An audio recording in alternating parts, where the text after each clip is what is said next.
Thank you, Chris, and good afternoon, audience.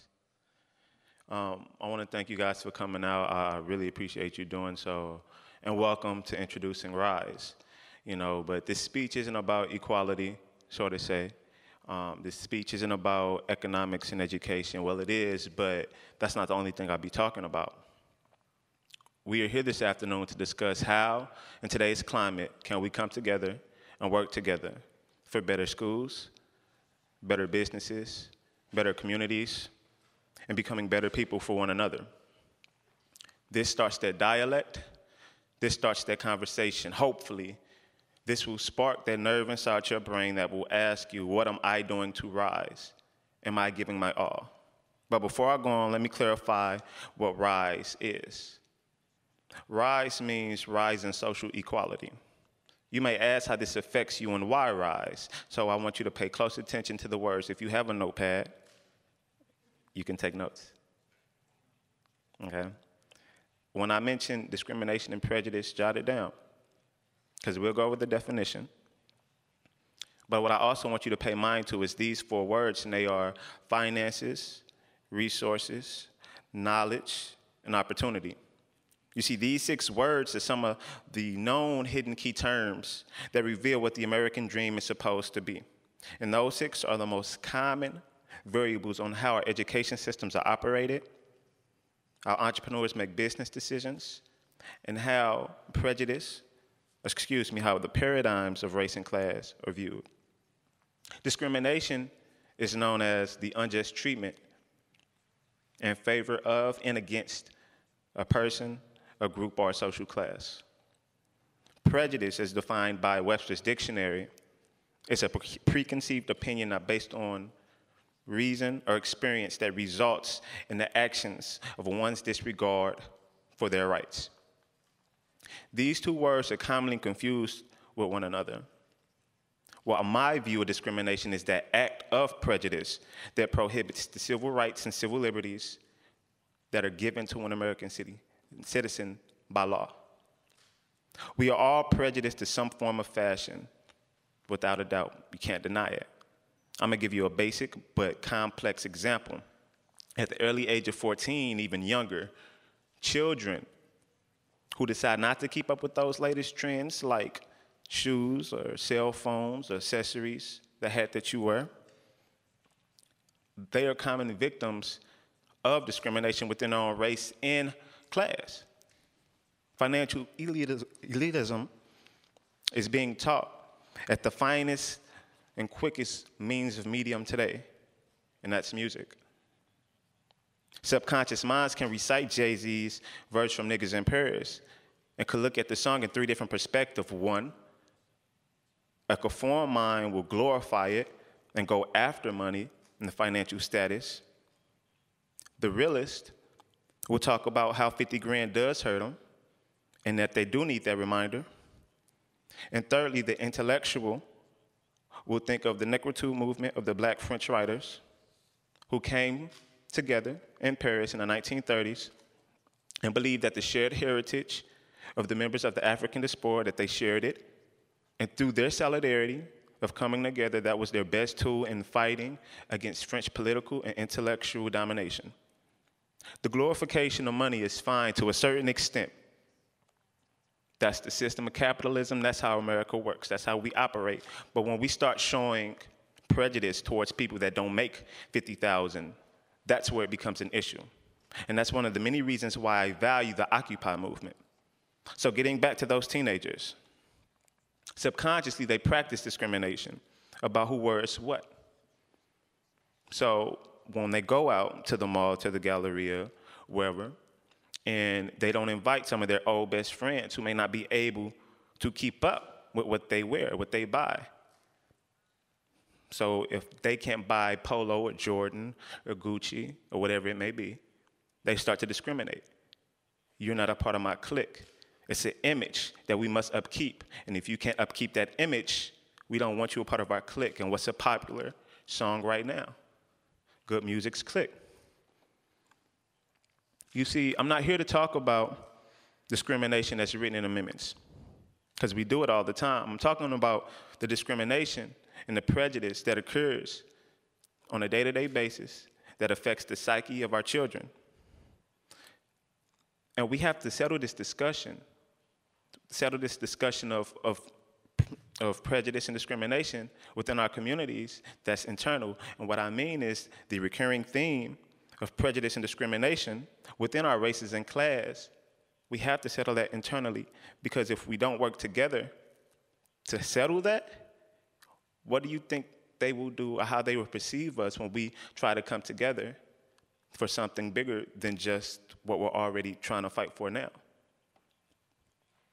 This will help us and put us in a better position to rise for social equality.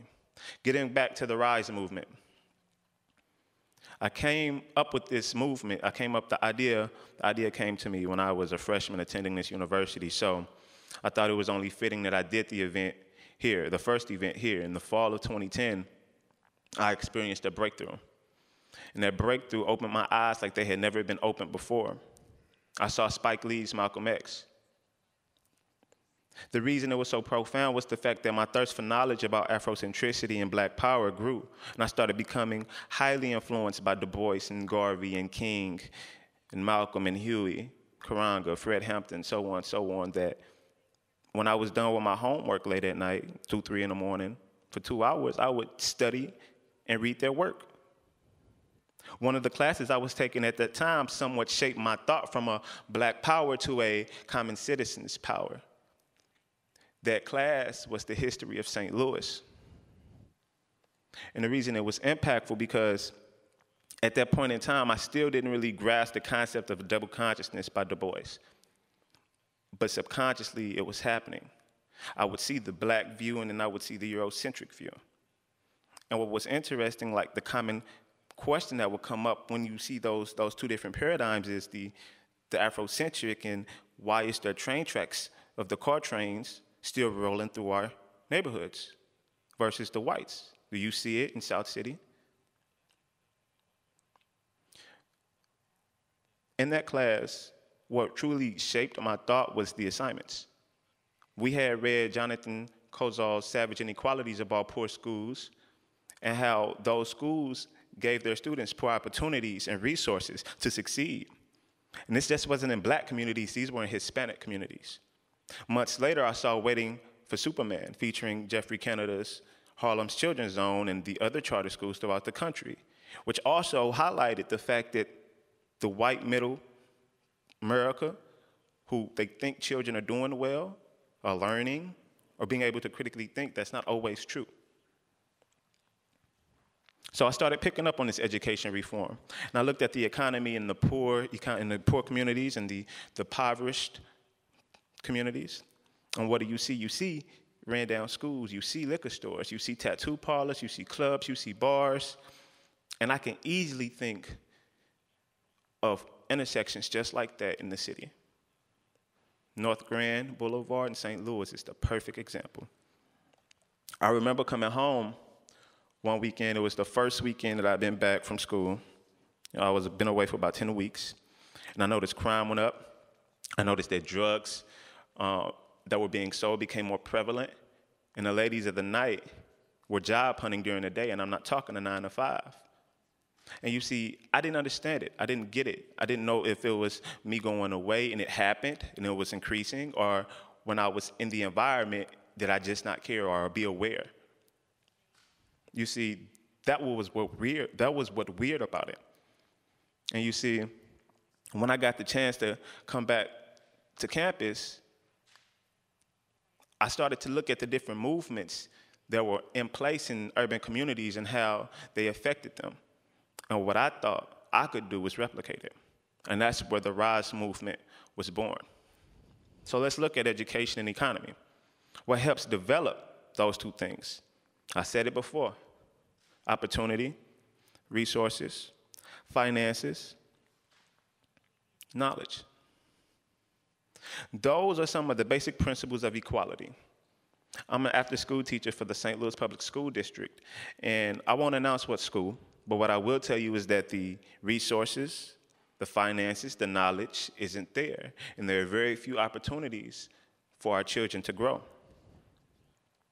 And I've seen kids, even in my program, skip grades and not be able to do basic reading, writing, basic math, arithmetic, to the grade that they're skipping to and from.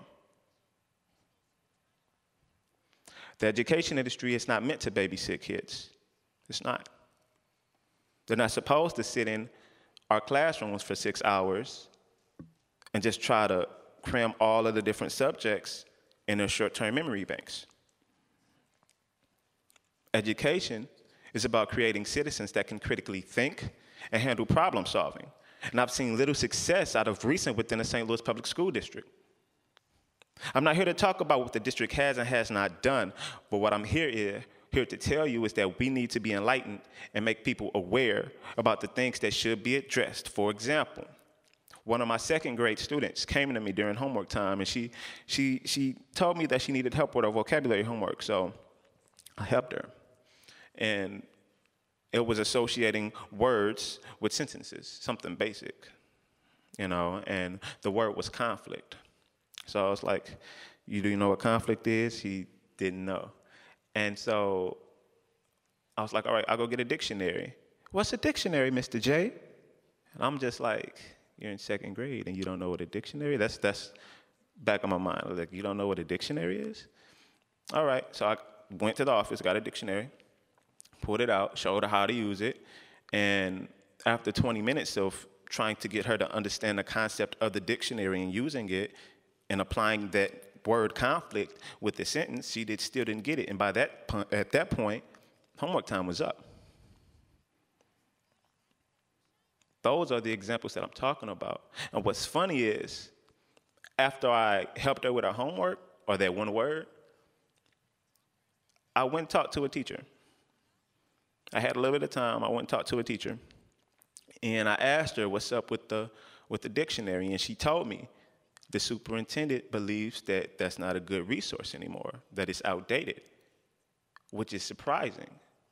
Because if it helped my generation and it helped the generation before, and we have hip-hop artists who use dictionaries. They are really the ghetto preachers. And you mean to tell me that dictionaries aren't relevant to our education system right now? That's what I mean. But since I'm an after-school teacher, I'm going to talk about after-school programs. The After-School Alliance says that there are 7 specific needs for children to succeed and grow. They are physical activity, self-definition, creative expression, competence and achievement, positive social interaction with peers and adults, clear limits, and meaningful participation. They said that in their June 2010 issue of MetLife After School Alert, and those 7 needs could be applied to any age and should be used during a regular school day. So instead of creating zombie-like students who are conditioned to only read up out of a book and get in a straight line after being yelled at for 10 minutes, how about as educators we come together, create an environment where kids can enjoy analyzing what they're reading and play quick games where that teaches self-discipline while having fun while also getting in line. Educators, including myself, must continue to learn from our students and ask them, what do they expect of us? So then, in return, we can challenge them to become brighter and more intellectual than where they were at the beginning of the year. There's also a parallel. And this parallel is the engagement by parents and the teachers, and this parent-teacher collaboration that should be emphasized as it fosters communication and awareness and about how the child is doing and community entitlement. I believe it should be mandatory that every parent, or at least one of the parents from each household or family, should attend at least one PTO meeting or a workshop a month that helps increase their knowledge about what do they need to do as parents to continue to be with their children and help them succeed in and outside of the classroom through their youth development. Let's take a look at the economy, because schools are in the economy, right? Let's look at the landscape, the urban landscape of St. Louis. What has the economy affected? What is happening and what has happened? Well, for starters, the resources needed for healthy living within our urban communities are scarce. There are few urban markets in the city of St. Louis, But what do you see everywhere else? You see a McDonald's, you see a Lee's Chicken or a Popeyes or whatever chicken joint that you want to call it, or a Chinese fried rice spot in every neighborhood, in every community. Another example from downtown St. Louis, where's the closest discount retail store similar to Walmart? The only one that comes to mind is the Kmart on Manchester that's near Maplewood, really.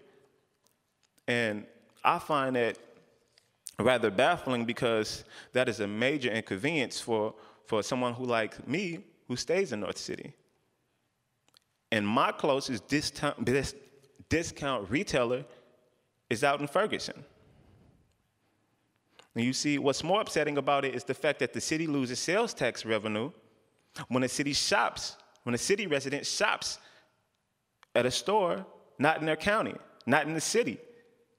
And that revenue that we lose, it gets lost when it's time to structure our city budget, when it comes to implement it and try to find different ways to put it in our budget. For example, of public safety, our fire department and our police department, who have increasing insurance costs, health insurance costs, our infrastructure, our renovations to our parks, et cetera, et cetera. I believe each neighborhood should have a council that every resident should be engaged in some form or fashion. This would strengthen community entitlement. But the only problem is providing those reasons why they should join this council, this group. I believe one of the responsibilities within that council should be attending financial literacy classes. This is beneficial as it informs and help provide a set of skills that are necessary to make smart financial decisions. As simple as balancing a checkbook helps create a budget for that person, which can lead to, over time, disposable income that could go back into our economy through the purchases of our goods and services, or investing in our businesses to create jobs, or even starting as simple as a vegetable garden. The extra money that we could use go to a vegetable garden or a community garden. Basic things, small things that we could do as a community to build our economy. And as I prepared to deliver this speech, one piece of advice stuck with me, and that was stay close to home. That same idea and concept should be used as we start to work towards the betterment of our communities and those who reside in them, whether it's a parent-teacher collaboration or utilizing and shopping at our accessible retailers, attending financial literacy classes, or starting a discussion about the internal discrimination and prejudice that occurs within our races and class. It's time to act. It's time to rise. In conclusion, I leave you with the lyrics to one of my songs. The end is coming. I know you see the signs. I will riot forever behind these bars for my crimes. The revolution and revelation has begun. What side you on? The time has come. You can't run from the sun. What you fighting for, it's only a matter of when. I may lose the battle, but this war I'ma win. Not much else to say, but stay out of my way. With the gun in my hand looking like El Shabaab, it's only two options, and you better choose now. Either join the revolution or die in the revelation. I can take questions from the audience. What are your thoughts on standardized tests? Standardized tests are interesting. I don't think they do an accurate job of showing the kids skill set. It's known to be prejudiced towards minorities. And I simply don't think universities do a good job of picking out the best students through their standardized test scores. For example, as a freshman, I struggled. I didn't really want to go to school. My closest friends know that, and there's plenty of other African-American young brothers who don't care. And that freshman year, they just don't care. So when they actually decide that it might be serious, and Charles, I need you to step out for a second. Um, when as they get as say if this happens, a brother pulls them to the side and say, "Yo, you need to get your act together. You need to get your grades together. You need to get focused on school." At that point, you know, I've heard studies where that associates their GPA and what they learn to standardized test scores, and if we go by that study, I mean that hurts our chances of getting into those so-called elite Ivy League schools. So I don't care for standardized test scores. So there's an obvious divide between the African American community and, well, the white community. True. And this is even more apparent in St. Louis. And, there's sort of in our generation, there's kind of a feeling of that racism isn't as relevant, as there was with the obvious racism of, the civil rights movement and everything like that. That really hasn't been fixed. How do you think you can bridge this divide in St. Louis specifically? Good question. Good question. A lot of movements occur or now are underground, whether it's Occupy movement or the number of minority organizations that push an agenda to help support their community.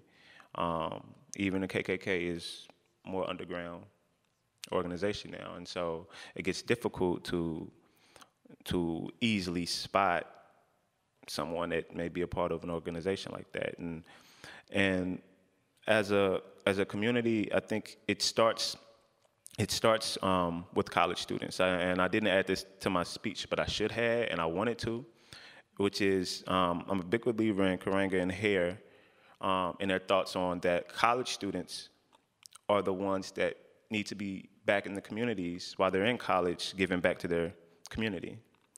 And they're the ones who will truly affect what goes on. So as the generations go down, I mean, racism is still there. But the best ways that we can settle it is to work together for those that aren't racist, prejudice, based off the color of one's skin, and show that we can work together towards a common goal, and that's building our city. And that should be important over any prejudice or discrimination. So I mean, it's a complicated thing where within the communities we do need to discuss it and not sidestep it. So. How did you mention terms like voice, consciousness, and the honey? Mention terms such as possible racial reconciliation amongst the African American community and the white community.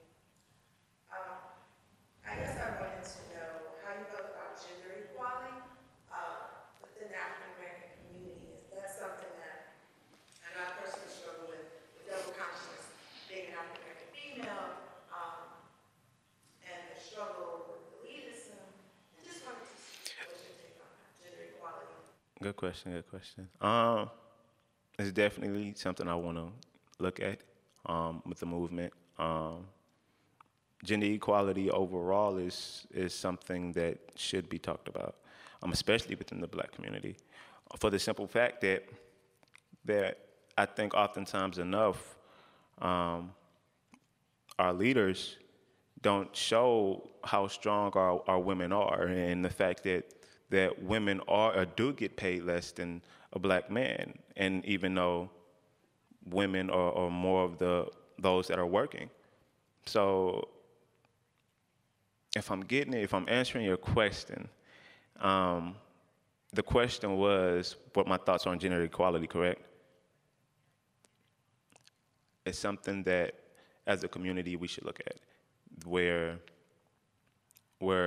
and I don't think it's more so the community, I think it's more so the Black males within our communities should be like, why do we show so much animosity about having, I should say, about our women doing X, Y, Z, which could be small things, you know, whether it's going out and making more money than us and putting more bacon on that table.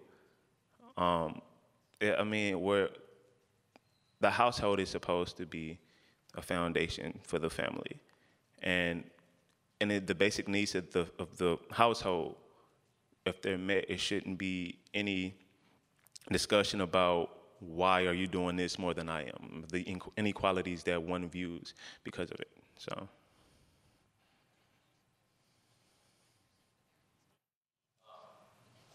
The term essentialism is, is a term that describes something that is innate with someone, such as like the gender equality. Women have these characteristics from inherent equality, not from socialization and happiness. But what it seems like in a lot of opinions, that socialization influences people and class groups as a whole, you know, with cultural hegemony of, you know, putting down African Americans and even farther in African American women or homosexual population. Do you feel that possibly media literacy with, you know, in the African American community to like be able to look at these images the media are projecting on them and be able to dissect them and digest them in a way that would really help out? Something else I wanted to talk about in my speech, black ownership in media plays a big role into the images that blacks see.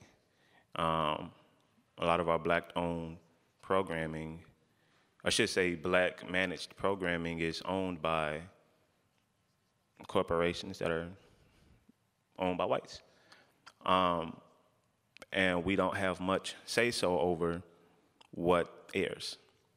So I do, if you're stating that, do I agree with that media literacy should be more, should be taught and expressed upon and analyzed and discussed within the African American community? Yeah. Studies show that